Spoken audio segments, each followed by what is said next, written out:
We don't have gods where I come from, said Two Flower. You do, you know, said the lady.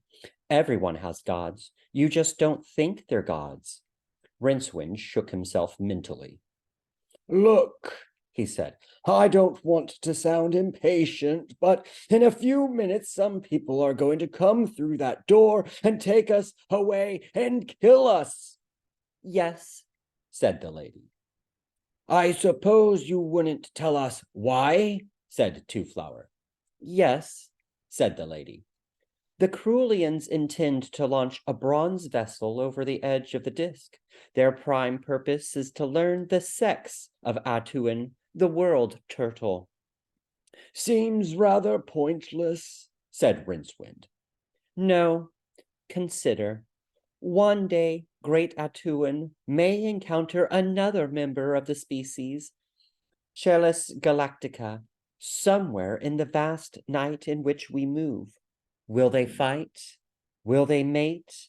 A little imagination will show you that the sex of great Atuan could be very important to us. At least, so the Crulians say. Rincewind tried not to think of world turtles mating. It wasn't completely easy. So, continued the goddess, they intend to launch this ship of space with 2 voyagers aboard. It will be the culmination of decades of research. It will also be very dangerous for the travelers. And so, in an attempt to reduce the risks, the arch-astronomer of Kroll has bargained with fate to sacrifice 2 men at the moment of launch. Fate, in his turn, has agreed to smile on the spaceship. A neat barter, is it not? And we're the sacrifices, said Rincewind. Yes. I thought fate didn't go in for that sort of bargaining. I thought fate was implacable, said Rincewind. Normally, yes, but you two have been thorns in his side for some time. He specified that the sacrifices should be you. He allowed you to escape from the pirates. He allowed you to drift into the circumference. Fate can be one mean god at times. There was a pause. The frog sighed and wandered off under the table. But you can help us? Prompted Two Flower. You amused me, said the lady. I have a sentimental streak. You'd know that if you were gamblers. So for a little while, I rode in a frog's mind, and you kindly rescued me, for, as we all know, no one likes to see pathetic and helpless creatures swept to their death. Thank you, said Rincewind. The whole mind of fate is bent against you, said the lady. But all I can do is give you one chance, just one small chance. The rest is up to you. She vanished. Gosh, said Two Flower after a while. That's the first time I've ever seen a goddess. The door swung open. Garhartra entered, holding a wand in front of him. Behind him were 2 guards, armed more conventionally with swords. Ah, he said conversationally, you are ready, I see. Ready, said a voice inside Rincewind's head. The bottle that the wizard had flung some 8 hours earlier had been hanging in the air, imprisoned by magic in its own personal time field. But during all those hours, the original mana of the spell had been slowly leaking away until the total magical energy was no longer sufficient to hold it against the universe's own powerful normality field. And when that happened, reality snapped back in a matter of microseconds. The visible sign of this was that the bottle suddenly completed the last part of its parabola and burst against the side of the guest master's head, showering the guards with glass and jellyfish wine. Rincewind grabbed Two Flower's arm, kicked the nearest guard in the groin, and dragged the startled tourist into the corridor. Before the stunned Garhartra had sunk to the floor, his two guests were already pounding across distant flagstones.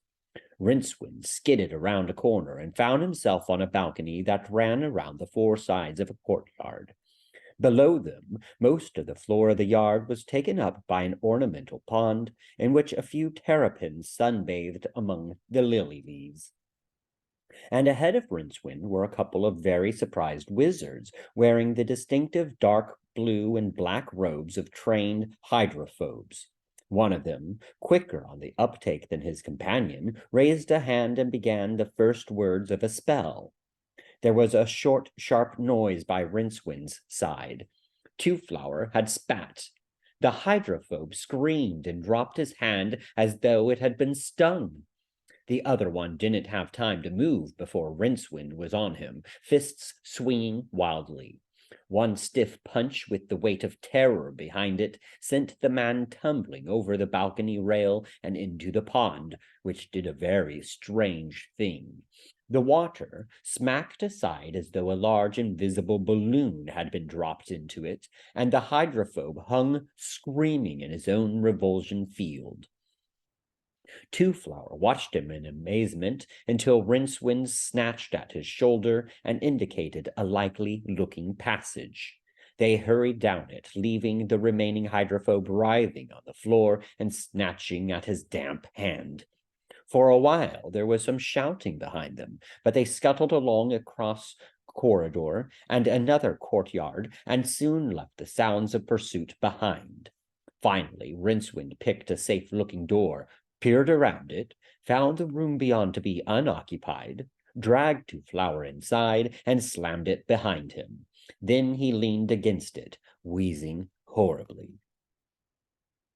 "We're totally lost in a place on an island we haven't a hope of leaving," he panted. "And what's more, hey!" He finished as the sight of the contents of the room filtered up his deranged optic nerves. Two Flower was already staring at the walls, because what was so odd about the room was it contained the whole universe. Death sat in his garden, running a whetstone along the edge of his scythe. It was already so sharp that any passing breeze that blew across it was sliced smoothly into two puzzled zephyrs, although breezes were rare indeed in Death's silent garden. It lay on a sheltered plateau overlooking the Discworld's complex dimensions, and behind it loomed the cold, still, immensely high and brooding mountains of eternity. Swish went the stone. Death hummed a dirge and tapped one bony foot on the frosty flagstones. Someone approached through the dim orchard where the night apples grew, and there came the sickly sweet smell of crushed lilies. Death looked up angrily and found himself staring into the eyes that were black as the inside of a cat and full of distant stars that had no counterpart among the familiar constellations of the real-time universe. Death and Fate looked at each other. Death grinned. He had no alternative, of course, being made of implacable bone. The whetstone sang rhythmically along the blade as he continued his task. "I have a task for you," said Fate. His words drifted across Death's side and split tidily into two ribbons of consonants and vowels. "I have had tasks enough this day," said Death in a voice as heavy as neutronium. "The White Plague abides even now, Pseudopolis, and I am bound there to rescue many of its citizens from his grasp. Such a one has not been seen these 100 years. I am expected to stalk the streets, as is my duty."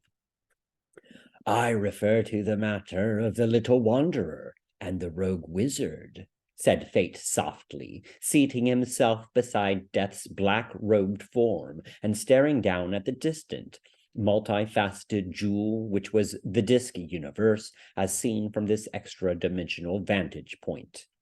The scythe ceased its song. "They die in a few hours," said Fate. "It is fated." Death stirred, and the stone began to move again. "I thought you would be pleased," said Fate. Death shrugged, a particularly expressive gesture for someone whose visible shape was that of a skeleton. "I did indeed chase them mightily once," he said, "but at last the thought came to me that sooner or later all men must die. Everything dies in the end. I can be robbed, but never denied. I told myself, why worry?" "I too cannot be cheated," snapped Fate. "So I have heard," said Death, still grinning. "Enough!" shouted Fate, jumping to his feet. "They will die!" He vanished in a sheet of blue fire. Death nodded to himself and continued at his work. After some minutes, the edge of the blade seemed to be finished to his satisfaction. He stood up and leveled the scythe at the fat and noisome candle that burned on the edge of the bench, and then, with two deft sweeps, cut the flame into 3 bright slivers. Death grinned. A short while later, he was saddling his white stallion, which lived in a stable at the back of Death's cottage. The beast snuffled at him in a friendly fashion. Though it was crimson-eyed and had flanks like oiled silk, it was nevertheless a real flesh-and-blood horse, and, indeed, was in all probability better treated than most beasts of burden on the Disc. Death was not an unkind master. He weighed very little, and, although he often rode back with his saddlebags bulging, they weighed nothing whatsoever. "All those worlds," said Two-Flower. "It's fantastic." Rincewind grunted and continued to prowl warily around the star-filled room. Two-Flower turned to a complicated astrolabe, in the center of which was the entire Great Atuan Elephant Disc system, wrought in brass and picked out with tiny jewels. Around it, stars and planets wheeled on fine silver wires. "Fantastic," he said again.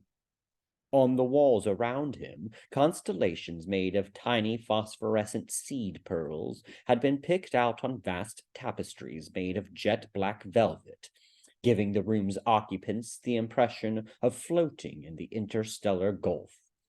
Various easels held huge sketches of Great Atuan as viewed from various parts of the circumference, with every mighty scale and cratered pockmark meticulously marked in.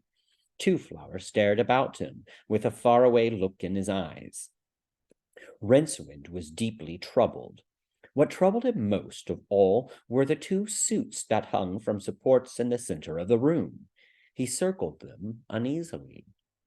They appeared to be made of fine white leather, hung about with straps and brass nozzles and other highly unfamiliar and suspicious contrivances. The leggings ended in high, thick-soled boots, and the arms were shoved into big, supple gauntlets. Strangest of all were the big copper helmets that were obviously supposed to fit on heavy collars around the neck of the suits. The helmets were almost certainly useless for protection. A light sword would have no difficulty in splitting them, even if it didn't hit the ridiculous little glass windows in the front. Each helmet had a crest of white feathers on top, which went absolutely no way at all toward improving their overall appearance. Rincewind was beginning to have the glimmerings of a suspicion about those suits. In front of them was a table covered with celestial charts and scraps of parchment covered with figures. Whoever would be wearing those suits, Rincewind decided, was expecting to boldly go where no man, other than the occasional luckless sailor who didn't really count, had boldly gone before, and he was now beginning to get not just a suspicion, but a horrible premonition. He turned around and found Two Flower looking at him with a speculative expression. "No," began Rincewind urgently. Two Flower ignored him. "The goddess said 2 men were going to be sent over the edge," he said, his eyes gleaming. "And you remember Tethys the troll saying you'd need some kind of protection? The Crulians have got over that. These are suits of space armor."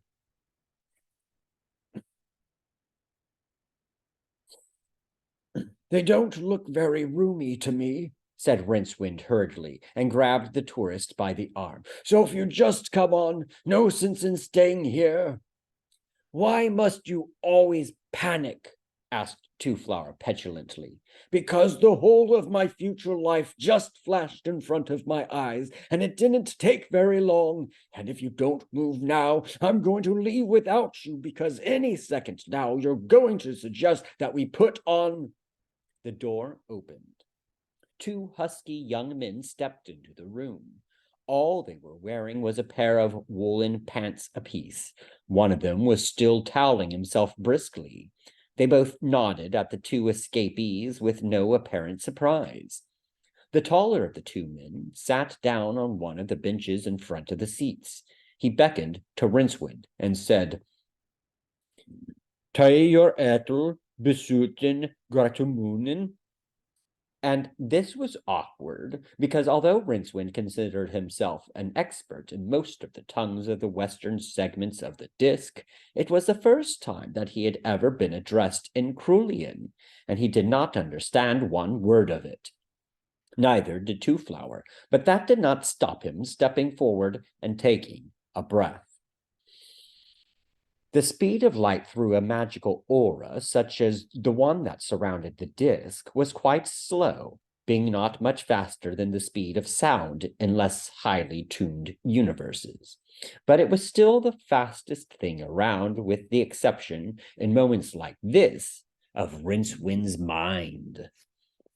In an instant, he became aware that the tourist was about to try his own peculiar brand of linguistics, which meant that he would speak loudly and slowly in his own language. Rincewind's elbow shot back, knocking the breath from Two Flower's body. When the little man looked up in pain and astonishment, Rincewind caught his eye and pulled an imaginary tongue out of his mouth and cut it with an imaginary pair of scissors. The second cello knot, for such was the profession of the men whose fate it would shortly be to voyage to Great Atuan, looked up from the chart table and watched this in puzzlement. His big, heroic brow wrinkled with the effort of speech. "Har you letruin nor u?" he said. Rincewind smiled and nodded and pushed Two Flower in his general direction. With an inward sigh of relief, he saw the tourist pay sudden attention to a big brass telescope that lay on the table. "Suten E," commanded the seated cello-knot. Rincewind nodded and smiled and took one of the big copper helmets from the rack and brought it down on the man's head as hard as he possibly could. The cello-knot fell forward with a soft grunt. The other man took one startled step before Two Flower hit him amateurishly but effectively with the telescope. He crumpled on top of his colleague. Rincewind and Two Flower looked at each other over the carnage. "All right," snapped Rincewind, aware that he had lost some kind of contest, but not entirely certain what it was. "Don't bother to say it. Someone out there is expecting these 2 guys to come out in the suits in a minute. I suppose they thought we were slaves. Help me hide these behind the drapes, and then we'd better suit up," said Two Flower, picking up the second helmet. "Yes," said Rincewind. You know, as soon as I saw the suits, I just knew I'd end up wearing one. Don't ask me how I knew. I suppose it was because it was just about the worst possible thing that was likely to happen. Well, you said yourself, we have no way of escaping, said Two Flower, his voice muffled as he pulled the top half of a suit over his head. Anything's better than being sacrificed. As soon as we get a chance, we run for it, said Rincewind. Don't get any ideas. He thrust an arm savagely into the suit and banged his head on the helmet. He reflected briefly that someone up there was watching over him. Thanks a lot, he said bitterly. At the very edge of the city and country of Krull was a large semicircular amphitheater with seating for several tens of thousands of people. The arena was only semicircular for the very elegant reason that it overlooked the cloud sea that boiled up from the rimfall far below, and now every seat was occupied. And the crowd was growing restive. It had come to see a double sacrifice and also the launching of the great bronze spaceship. Neither event had yet materialized. The arch-astronomer beckoned the master launch controller to him. Well, he said, filling a mere 4 letters with a full lexicon of anger and menace. The master launch controller went pale. No news, Lord, said the launch controller, and added with a brittle brightness, except that your prominence will be pleased to hear that Garhartra has recovered. That is a fact he may come to regret, said the arch-astronomer. Yes, Lord. How much longer do we have? The launch controller glanced at the rapidly climbing sun. 30 minutes, your prominence. After that, Krull will have revolved away from Great Atuan's tail, and the potent Voyager will be doomed to spin away into the Enterapine Gulf. I have already set the automatic controls, so all right, the arch-astronomer said, waving him away. The launch must go ahead.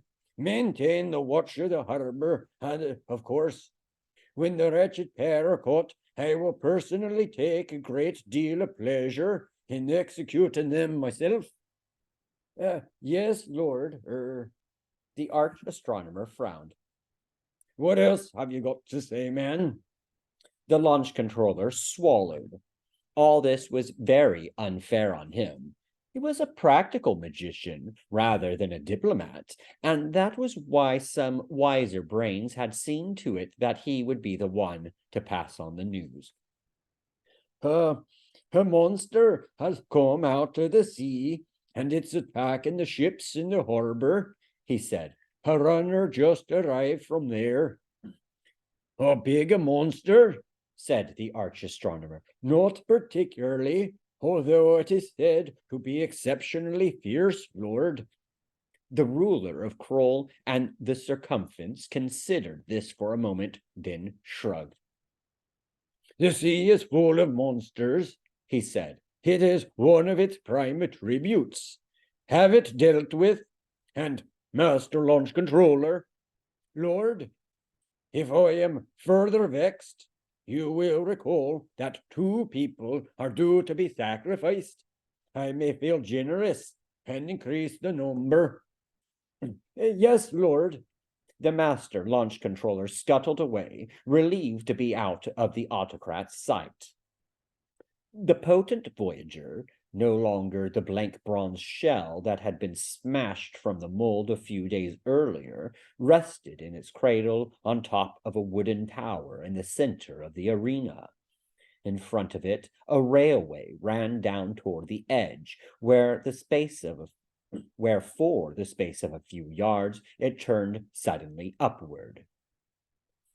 The late Dactylus Golden Eyes, who had designed the launching pad as well as the potent Voyager itself, had claimed that this last touch was merely to ensure that the ship would not snag on any rocks as it began its long plunge. Maybe it was merely coincidental that it would also, because of that little twitch in the track, leap like a salmon and shine theatrically in the sunlight before disappearing into the cloud sea. There was a fanfare of trumpets at the edge of the arena. The Chelonauts' honor guard appeared, to much cheering from the crowd. Then the white-suited explorers themselves stepped out into the light. It immediately dawned on the arch-astronomer that something was wrong. Heroes always walked in a certain way, for example.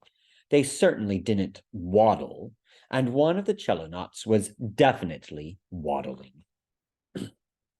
The roar of the assembled people of Kroll was deafening as the Chelonauts and their guards crossed the great arena, passing between the many altars that had been set up for the various wizards and priests of Kroll's many sects to ensure the success of the launch. The arch-astronomer frowned. By the time the party was halfway across the floor, his mind had reached a conclusion. By the time the Chelonauts were standing at the foot of the ladder that led to the ship, and was there more than a hint of reluctance about them? The arch-astronomer was on his feet, his words lost in the noise of the crowd. One of his arms shot out and back, fingers spread dramatically in the traditional spell-casting position, and any passing lip-reader who was also familiar with the standard texts on magic would have recognized the opening word of Vestcake's floating curse, and would then have prudently run away.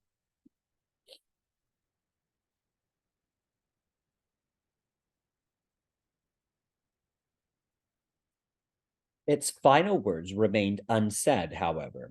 The arch-astronomer turned in astonishment as a commotion broke out around the big arched entrance to the arena.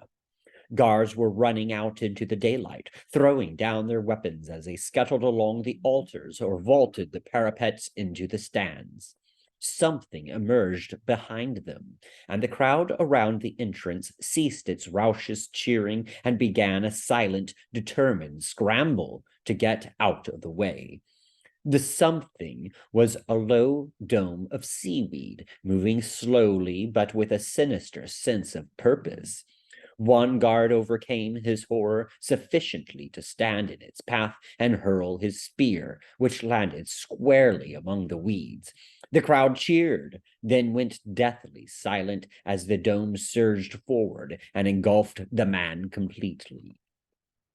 The arch-astronomer dismissed the half-formed shape of Vestcake's famous curse with a sharp wave of his hand, and quickly spoke the words of one of the most powerful spells in his repertoire, the infernal combustion enigma. Octarine fire spiraled around and between his fingers as he shaped the complex rune of the spell in mid-air and sent it, screaming and trailing blue smoke toward the shape. There was a satisfying explosion, and a gout of flame shot up into the clear morning sky, shedding flakes of burning seaweed on the way. A cloud of smoke and steam concealed the monster for several minutes, and when it cleared, the dome had completely disappeared. There was a large charred circle on the flagstones, however, in which a few clumps of kelp and bladder-wrack still smoldered. And in the center of the circle was a perfectly ordinary, if somewhat large, wooden chest. It was not even scorched. Someone on the far side of the arena started to laugh, but the sound was broken off abruptly as the chest rose up on dozens of what could only be legs and turned to face the arch-astronomer. A perfectly ordinary, if somewhat large wooden chest does not, of course, have a face with which to face, but this one was quite definitely facing. In precisely the same way as he understood that, the arch-astronomer was also horribly aware that this perfectly normal box was in some indescribable way narrowing its eyes. It began to move resolutely toward him. He shuddered. "Magicians!" he screamed. "Where are my magicians?" Around the arena, pale-faced men peeped out from behind altars and under benches. One of the bolder ones, seeing the expression on the arch-astronomer's face, raised an arm tremulously and essayed a hasty thunderbolt. It hissed toward the chest and struck it squarely in a shower of white sparks. That was the signal for every magician, enchanter, and thaumaturgist in Kroll to leap up eagerly and, under the terrified eyes of their master, unleash the first spell that came to each desperate mind. Charms curved and whistled through the air. Soon the chest was lost to view again in an expanding cloud of magical particles, which billowed out and wreathed it in twisting, disquieting shapes.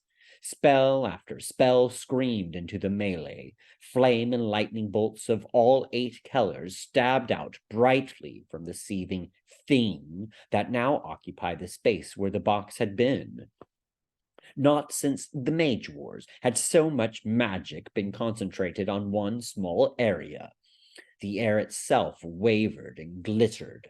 Spell ricocheted off spell, creating short-lived wild spells whose brief half-life was both weird and uncontrolled. The stones under the heaving mass began to buckle and split. One of them, in fact, turned into something best left undescribed and slunk off into some dismal dimension. Other strange side effects began to manifest themselves. A shower of small lead cubes bounced out of the storm and rolled across the heaving floor, and eldritch shapes gibbered and beckoned obscenely. 4-sided triangles and double-ended circles existed momentarily before merging again into the booming, screaming tower of runaway raw magic that boiled up from the molten flagstones and spread out over Kroll. It no longer mattered that most of the magicians had ceased their spell casting and fled. The thing was now feeding on the stream of octarine particles that were always at their thickest near the edge of the disk. Throughout the island of Kroll, every magical activity failed, as all the available mana in the area was sucked into the cloud, which was already a quarter of a mile high and streaming out into mind-curdling shapes. Hydrophobes on their sea-skimming lenses crashed screaming into the waves. Magic potions turned to mere impure water in their phials. Magic swords melted and dripped from their scabbards.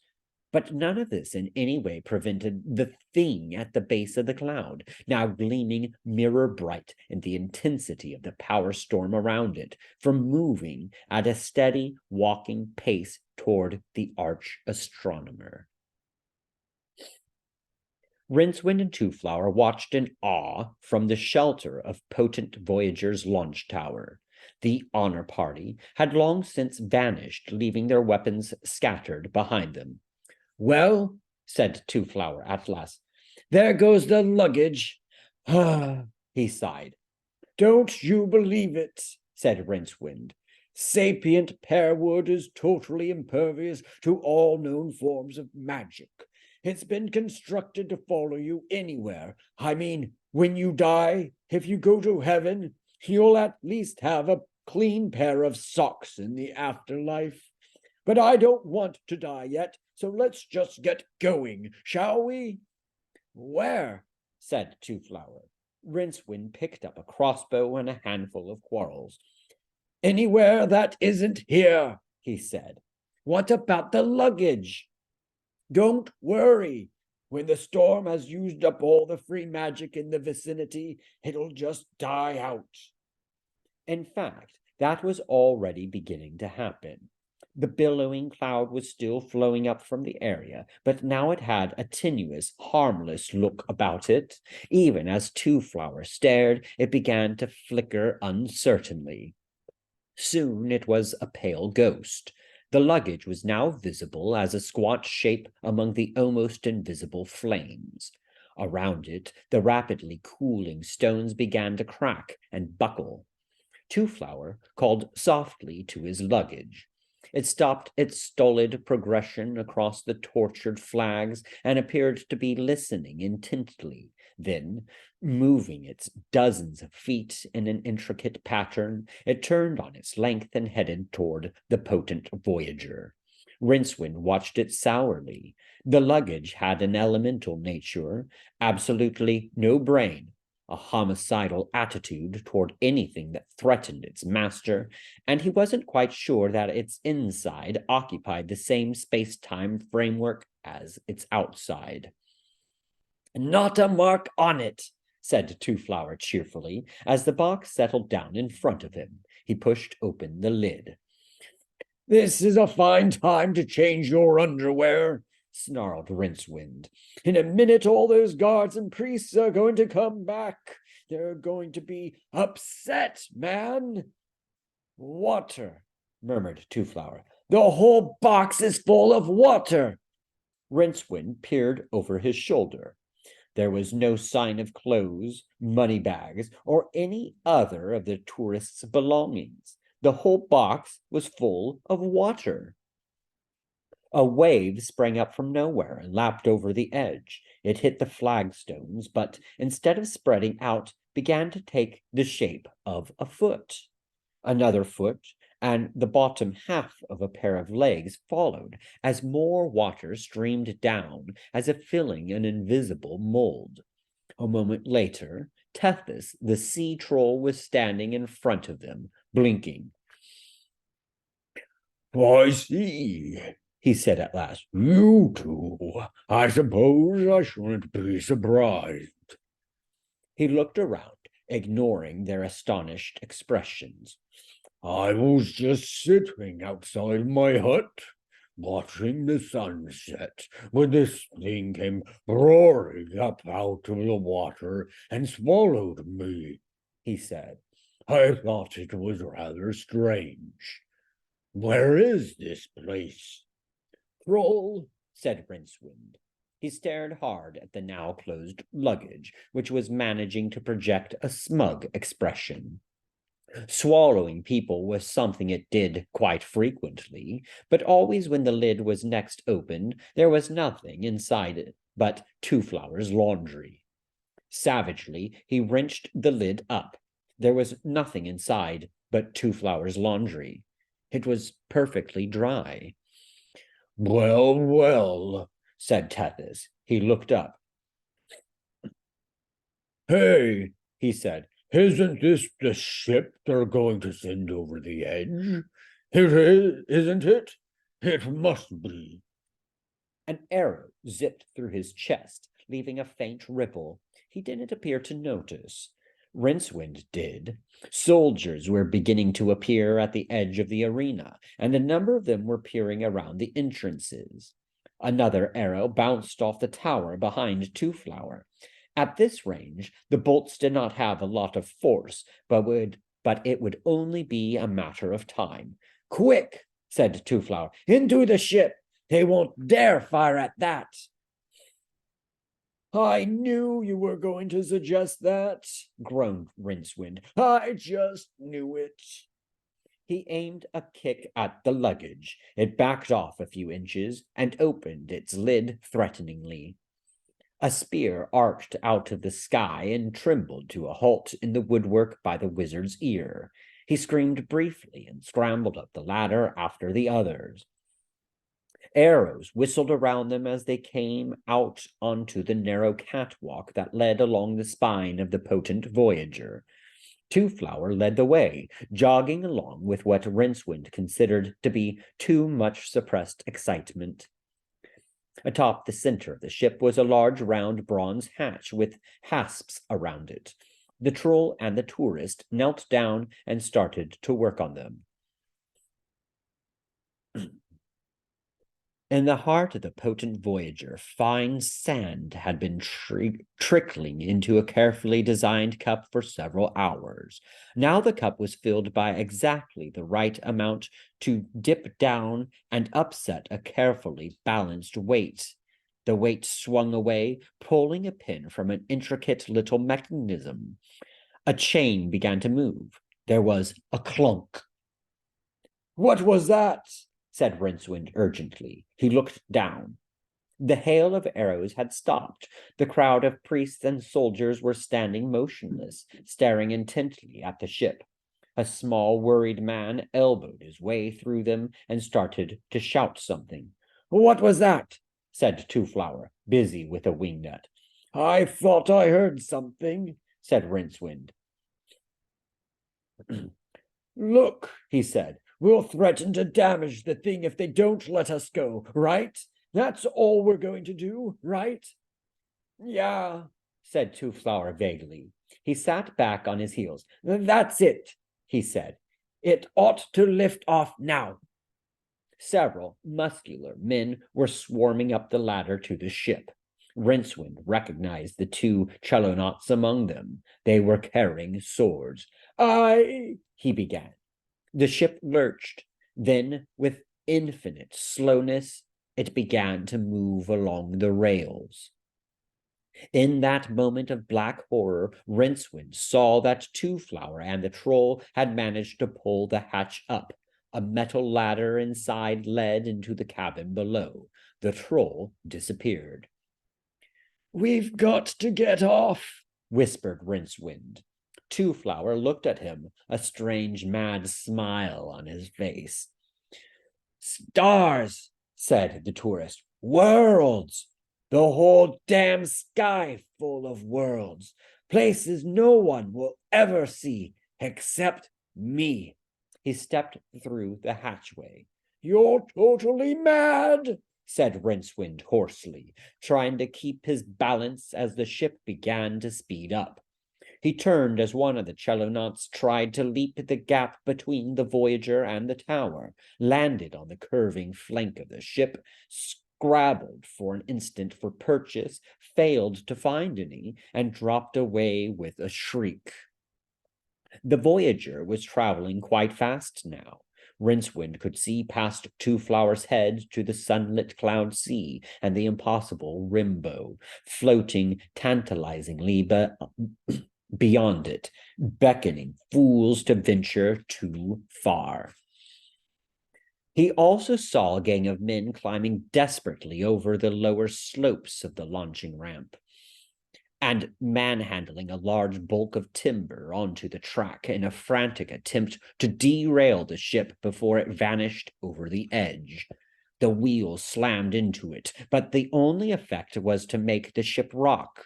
Two-Flower to lose his grip on the ladder and fall into the cabin, and the hatch to slam down with the horrible sound of a dozen fiddly little catches snapping into place. Rincewind dived forward and scrabbled at them, whimpering. The cloud sea was much nearer now. The edge itself, a rocky perimeter to the arena, was startlingly close. Rincewind stood up. There was only one thing to do now, and he did it. He panicked blindly, just as the ship's bogies hit the little upgrade and flung it, sparkling like a salmon, into the sky and over the edge. A few seconds later, there was a thunder of little feet, and the luggage cleared the rim of the world, legs still pumping determinedly, and plunged down into the universe. The end.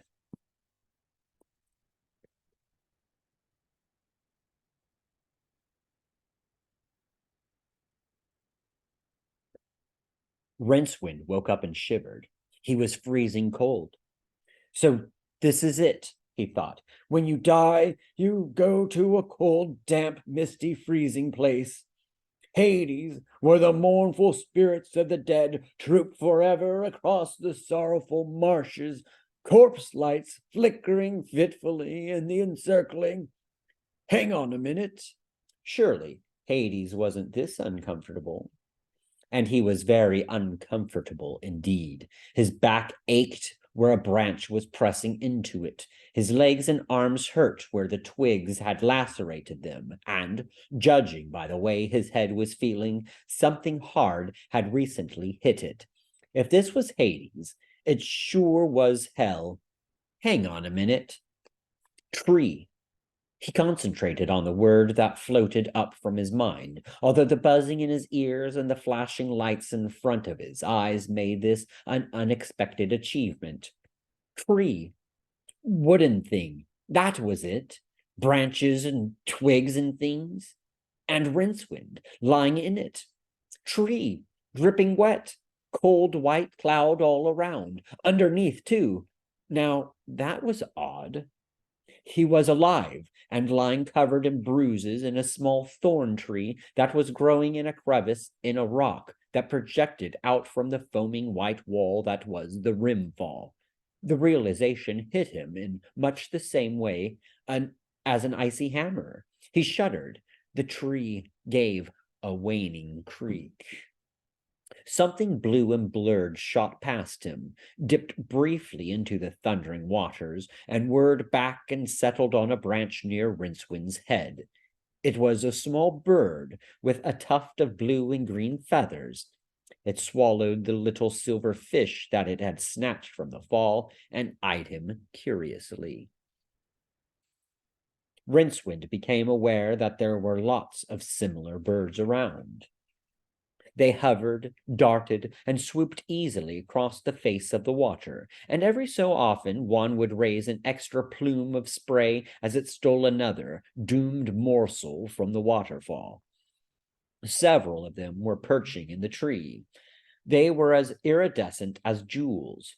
Rincewind was entranced. He was, in fact, the first man ever to see the rim fishers, the tiny creatures who had long ago evolved a lifestyle quite unique even for the disk. Long before the Crulians had built their circumference, the rim fishers had devised their own efficient method of policing the edge of the world for a living. They didn't seem bothered about Rincewind. He had a brief but chilling vision of himself living the rest of his life out in this tree, subsisting on raw birds and such fish as he could snatch as they plummeted past. The tree moved distinctly. Rincewind gave a whimper as he found himself sliding backward, but managed to grab a branch. Only sooner or later he would fall asleep. There was a subtle change of scene, a slight purplish tint to the sky. A tall, black-cloaked figure was standing on the air next to the tree. It had a scythe in one hand. Its face was hidden in the shadows of the hood. "I have come for thee," said the invisible mouth, in tones as heavy as a whale's heartbeat. The trunk of the tree gave another protesting creak, and a pebble bounced off Rincewind's helmet as one root tore loose from the rock. Death himself always came in person to harvest the souls of wizards. "What am I going to die of?" said Rincewind. The tall figure hesitated. "Pardon?" it said. "Well, I haven't broken anything, and I haven't drowned. So what am I about to die of? You can't just be killed by death. There has to be a reason," said Rincewind. To his utter amazement, he didn't feel terrified anymore. For about the first time in his life, he wasn't frightened. Pity the experience didn't look like lasting for long. Death appeared to reach a conclusion. "You could die of terror," the hood intoned. The voice still had its graveyard ring, but there was a slight tremor of uncertainty. "Won't work," said Rincewind smugly. "There doesn't have to be a reason," said Death. "I can just kill you." "Hey, you can't do that. It'd be murder." The cowled figure sighed and pulled back its hood.